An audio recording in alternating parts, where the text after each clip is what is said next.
ಶಾಸಕರು ಸಾಮೂಹಿಕ ರಾಜೀನಾಮೆಗೆ ಮುಂದಾಗಿರುವಂತಹ ವಿಚಾರಕ್ಕೆ ಸಂಬಂಧಪಟ್ಟಂತೆ ಶಾಸಕರಿಗೆ ವಾರ್ನಿಂಗ್ ಕೊಟ್ಟಿದ್ದಾರೆ ಸಿಎಂ ಡಿಕೆ ಶಿವಕುಮಾರ್. ರಾಜೀನಾಮೆ ಕೊಡೋರನ್ನ ಯಾರು ತಡೆಯೋದಕ್ಕಾಗಲ್ಲ. ಪಾರ್ಟಿ ಬೇಕು, ಭವಿಷ್ಯ ಬೇಕು ಅಂದ್ರೆ ಪಕ್ಷದಲ್ಲಿರಲಿ. ಸಭೆ ಬಳಿಕ ಶಾಸಕರನ್ನ ಕರೆದು ಮಾತನಾಡ್ತೀನಿ ಅಂತ ಹೇಳಿದ್ದಾರೆ ಸಿಎಂ ಡಿಕೆಶಿ. ನೋಡಿ, ಸಾಮೂಹಿಕವಾಗಿ ರಾಜೀನಾಮೆ ಕೊಟ್ಬಿಡೋಣ ಅಂತ ನೊಂದ ಒಂದಷ್ಟು ಶಾಸಕರು. ನಮಗೆ ಸಚಿವ ಸ್ಥಾನ ಸಿಗಲಿಲ್ಲ, ಬಹಳಷ್ಟು ನಿರೀಕ್ಷೆಗಳನ್ನು ಇಟ್ಕೊಂಡಿದ್ವಿ, ಬೆಂಬಲಿಗರು ಕೇಳ್ತಾ ಇದ್ದಾರೆ, ಕ್ಷೇತ್ರದಲ್ಲಿ ಪ್ರಶ್ನೆ ಮಾಡ್ತಾರೆ, ಜೊತೆಗೆ ಪಕ್ಷದಲ್ಲಿ ನಿಷ್ಠೆಯಿಂದ ದುಡಿದಿದ್ದಕ್ಕೆ ಇದೇನಾ ಉತ್ತರ, ಬಹಳಷ್ಟು ಕಾಯ್ತಾ ಇದ್ವಿ, ಈ ರೀತಿಯಾದಂಥ ಮೋಸ ಆಗೋಯ್ತು, ಹೀಗೆಲ್ಲ ನೊಂದುಕೊಂಡು ಒಂದಷ್ಟು ಶಾಸಕರು ಸಾಮೂಹಿಕವಾಗಿ ಮೀಟಿಂಗ್ ಮಾಡಿ ರಾಜೀನಾಮೆ ಕೊಟ್ಬಿಡೋಣ ಅಂತ ಯೋಚನೆ ಮಾಡ್ತಾ ಇದ್ದಾರಲ್ಲ, ಅವ್ರನ್ನ ಕರೆದು ಸಮಾಧಾನ ಮಾಡುವಂಥ ಕೆಲಸಕ್ಕೆ ರಾಜ್ಯ ನಾಯಕರು ಮುಂದಾದ್ರು. ಆದರೆ ಮಿತಿ ಮೀರಿ ಇಲ್ಲ ನಾವು ಮಾಡೇ ತೀರ್ತೀವಿ ಅಂತ ಹಟ್ಟಕ್ಕೆ ಬಿದ್ದವ್ರನ್ನ ಏನು ಮಾಡೋದು ಮುಂದೆ ಅಂದರೆ ಕೊಟ್ಬಿಡಿ ಆಯಿತು ಅನ್ನೋ ಮಟ್ಟಿಗೆ ಬಂದ್ಬಿಡ್ತಾರ ಅನ್ನೋಂಥ ಪ್ರಶ್ನೆ ಎದುರಾಗಿದೆ. ಯಾಕಂತ ಹೇಳಿದ್ರೆ ರಾಹುಲ್ ಗಾಂಧಿ ಅವರು ಕೂಡ ಹಾಗೆ ಹೇಳಿದ್ದಾರೆ, ಈಗ ಕೊಟ್ಟೇ ಕೊಡ್ತೀವಿ ಅನ್ನೋರನ್ನ ತಡೆಯೋಕ್ಕಾಗಲ್ಲ. ಪಕ್ಷದಲ್ಲಿದ್ದರೆ ಈ ಬಾರಿ ಅಲ್ಲ, ಮುಂದೆ ಒಂದು ಅವಕಾಶ ಕೊಡ್ತೀವಿ, ಭವಿಷ್ಯ ಇದೆ, ಪಾರ್ಟಿ ಬೇಕು ಅಂದರೆ ಮುಂದೆ ಒಂದು ಉತ್ತಮ ಸ್ಥಾನಮಾನ ಕೊಟ್ಟೇ ಕೊಡ್ತೀವಿ, ಭವಿಷ್ಯ ಬೇಕು ಅಂದರೆ ಪಕ್ಷದಲ್ಲಿರಲಿ, ಇಲ್ಲ ಅಂದರೆ ಏನೂ ಮಾಡೋಕ್ಕಾಗಲ್ಲ. ಈಗ ಸಭೆ ಮಾಡ್ಕೊಳ್ಳಿ, ಸಭೆ ಆದಮೇಲೆ ಶಾಸಕರನ್ನ ಕರೆದು ಮಾತನಾಡ್ತೀನಿ, ಮನವೊಲಿಸುವ ಕೆಲಸ ಮಾಡ್ತೀನಿ, ಅದಕ್ಕೂ ಮೀರಿ ಹೋದರೆ ಏನು ಮಾಡೋಕ್ಕಾಗಲ್ಲ ಅನ್ನುವಂಥ ಉತ್ತರಗಳು ಬರ್ತಾ ಇದೆ. ಇದನ್ನು ಎಚ್ಚರಿಕೆಯ ಗಂಟೆಯಾಗೂ ಕೂಡ ಸ್ವೀಕರಿಸಬಹುದು.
ಪ್ರಿಯಾ ಕೃಷ್ಣಗೆ ಸಚಿವ ಸ್ಥಾನ ಸಿಗದೇ ಇದ್ದಕ್ಕೆ ದೊಡ್ಡ ಮಟ್ಟದ ಹೋರಾಟಕ್ಕೆ ಧುಮುಕಿದ್ದಾರೆ.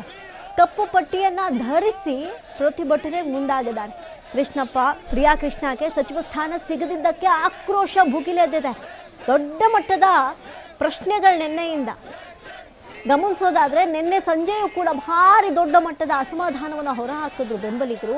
ಇವತ್ತು ನೋಡಿ, ಕಾಂಗ್ರೆಸ್ ಸಮಿತಿ ಹತ್ರನೇ ಹೋಗ್ಬಿಟ್ಟಿದ್ದಾರೆ, ದೊಡ್ಡ ಮಟ್ಟದಲ್ಲಿ ಪ್ರೊಟೆಸ್ಟ್ ನಡೆಸ್ತಾ ಇದ್ದಾರೆ. ಕಪ್ಪು ಪಟ್ಟಿಯನ್ನು ಧರಿಸ್ಕೊಂಡು ಪ್ರತಿಭಟನೆ ಮಾಡ್ತಾ ಇದ್ದಾರೆ. ನ್ಯಾಯ ಸಿಗೋವರೆಗೂ ಬಿಡಲ್ಲ ಅಂತ ಆಕ್ರೋಶ ಭರಿತರಾಗಿದ್ದಾರೆ ಬೆಂಬಲಿಗರು. ಆಕ್ರೋಶ ದೊಡ್ಡ ಮಟ್ಟದಲ್ಲಿ ಸ್ಫೋಟ ಆಗಿದೆ. ಕಾಂಗ್ರೆಸ್ಗೆ ನಿಜಕ್ಕೂ ದೊಡ್ಡ ಮಟ್ಟದ ಮುಜುಗರ ತರುವಂಥ ಕೆಲಸಗಳಾಗ್ತಾ ಇದೆ. ಪಕ್ಷದ ಒಳಗೆ ಎಷ್ಟು ದೊಡ್ಡ ಮಟ್ಟದ ಅಸಮಾಧಾನಗಳು ಹೊಗೆ ಆಡ್ತಾ ಇದೆ ನೋಡಿ. ಡಿ ಕೆ ಶಿವಕುಮಾರ್ ಸರ್ಕಾರಕ್ಕೆ ಧಿಕ್ಕಾರ ಧಿಕ್ಕಾರ ಅನ್ನುವಂಥ ಪೋಸ್ಟರ್ಗಳನ್ನು ಹಿಡ್ಕೊಂಡಿದ್ದಾರೆ. ಪ್ರಿಯಾ ಕೃಷ್ಣಪ್ಪಗೆ ಸಚಿವ ಸ್ಥಾನ ಸಿಗದಿದ್ದಕ್ಕೆ ಭಾರಿ ಬೇಸರವನ್ನು ವ್ಯಕ್ತಪಡಿಸ್ತಾ ಇದ್ದಾರೆ. ತಂದೆ ಹಾಗೂ ಮಗನ ಬೆಂಬಲಿಗರಿಂದ ಇಷ್ಟು ದೊಡ್ಡ ಮಟ್ಟದ ಹೋರಾಟ ಪ್ರತಿಭಟನೆ ನಡೀತಾ ಇರೋದು ಎಲ್ಲಿ? ಕೆಪಿಸಿಸಿ ಕಚೇರಿ ಮುಂಭಾಗದಲ್ಲೇ ಧರಣಿ ಕುಳಿತುಬಿಟ್ಟಿದ್ದಾರೆ. ಕಪ್ಪು ಪಟ್ಟಿಯನ್ನು ತಲೆಗೆ ಕಟ್ಟಿಕೊಂಡು ದೊಡ್ಡ ಮಟ್ಟದ ಹೋರಾಟಕ್ಕೆ ಧುಮುಕಿದ್ದಾರೆ. ವಿಜಯನಗರ, ಗೋವಿಂದರಾಜನಗರ ಕ್ಷೇತ್ರದ ಬೆಂಬಲಿಗರು, ಎರಡೂ ಕ್ಷೇತ್ರಗಳ ಕಾರ್ಯಕರ್ತರಿಂದ ಆಕ್ರೋಶದ ಕಟ್ಟಿಯೇ ಒಡೆದುಬಿಟ್ಟಿದೆ. ಅವಕಾಶ ಸಿಕ್ಕಲಿಲ್ಲ, ಆಕ್ರೋಶ ದೊಡ್ಡ ಮಟ್ಟದಲ್ಲಿದೆ. ಪ್ರತಿಭಟನೆಯಲ್ಲಿ ಭಾಗಿಯಾಗಿದ್ದಾರೆ ನೂರಾರು ಕೈ ಕಾರ್ಯಕರ್ತರು. ಎಲ್ಲರೂ ಕೂಡ ನೋಡಿ, ತಲೆಗೆ ಕಪ್ಪು ಪಟ್ಟಿಯನ್ನು ಧರಿಸಿದ್ದಾರೆ, ಒಂದು ವಿವಿಧ ಪೋಸ್ಟರ್ಗಳನ್ನು ಇಟ್ಕೊಂಡಿದ್ದಾರೆ. ನನ್ನೆಯೂ ಕೂಡ ಡಿ ಕೆ ಶಿವಕುಮಾರ್ ಮೇಲೆ ಕೆಂಡ ಕಾರಿದ್ರು. ಪೋಸ್ಟರ್ನ ಮೇಲೆ ಕೆಂಡ ಕಾರದಂಥ ವಿಷಯ